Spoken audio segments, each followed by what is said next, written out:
Hello there everyone, welcome back to the channel and welcome back for the What If series. For today's video, I'll be talking about the most incredible artist of the 20th century, the king of rock and roll, Elvis Presley. What's this story about? Well, we are in the year of 1967, where Elvis filmed 2 films in that year and getting to the point of his career that seems he had enough making feature films. He wants to change it. With the success of How Great Thou Art, why not Elvis go on the road for his very first gospel tour? Anyway, where did the idea came from? Well, this one and the other idea for another Elvis tour I have for the 70s, but I want to focus on the 60s first. The 60s one ideal came about while I was listening to some gospel records by Elvis, and I kind of cracked the idea, and it took it like 30 minutes to write the story. And here's the story of the year of 1967, where Elvis goes on the road to promote How Great Thou Art. In the spring of 1967, Elvis Presley found himself at a crossroads. He had just finished filming Clambake and prepping to begin his next movie, as would be Speedway, which was scheduled to be on production on June 26th. Between the end of one film and the beginning of the next, Elvis noticed something he hadn't done in years: a brief window of free time.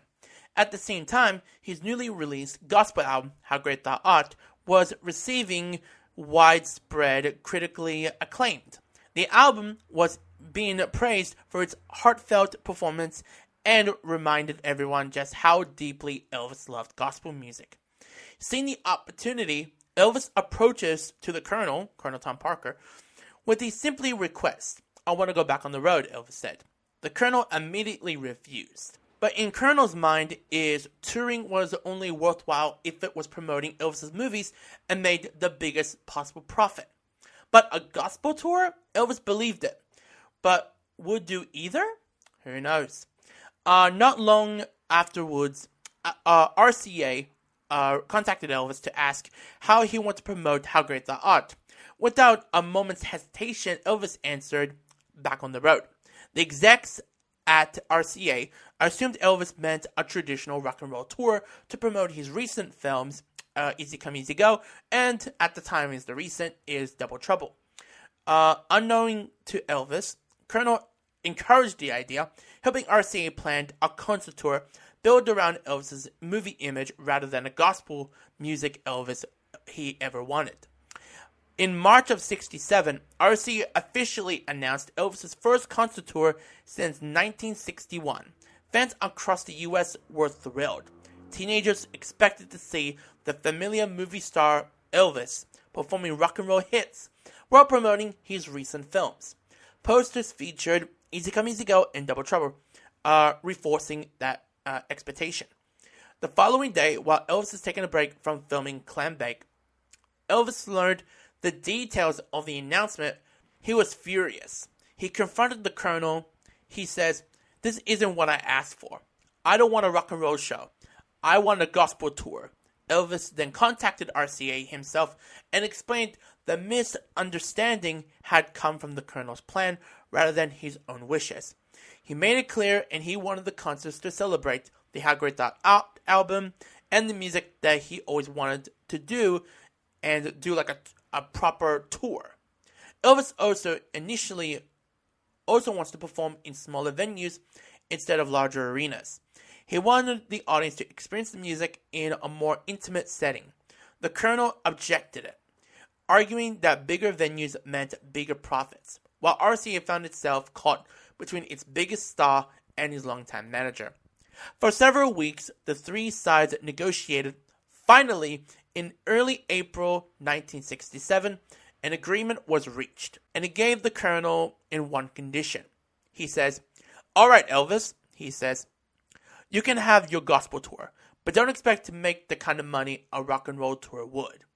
With the dispute settled, RCA withdraws its first original plans and re-officially announced that an Elvis first gospel tour. The announcement surprised by the public. Many younger fans who had grown up with watching Elvis's movies and were confused and disappointed. They had expected a high-energy rock and roll concert and couldn't understand why Elvis was chosen to do a gospel music tour instead. Older fans felt differently.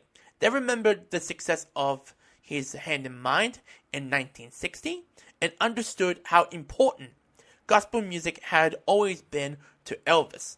Encouraged by the praise surrounding how great the art, they welcomed the chance to see a side of Elvis that never and rarely been featured live on stage. The tour had begun on May 19, 1967, and ran for 23 days, ending on June 11th. During that time, Elvis performed in 10 small venues across the country rather than flashy production and movie promotion. The concerts were focused on faith, powerful, and vocal performances. And the music Elvis loved the most, night after night, he sang songs from How Great the Art, selections from His Hand in Mind, and beloved traditional gospel hymns, creating an atmosphere unlike anything audiences that never seen Elvis before.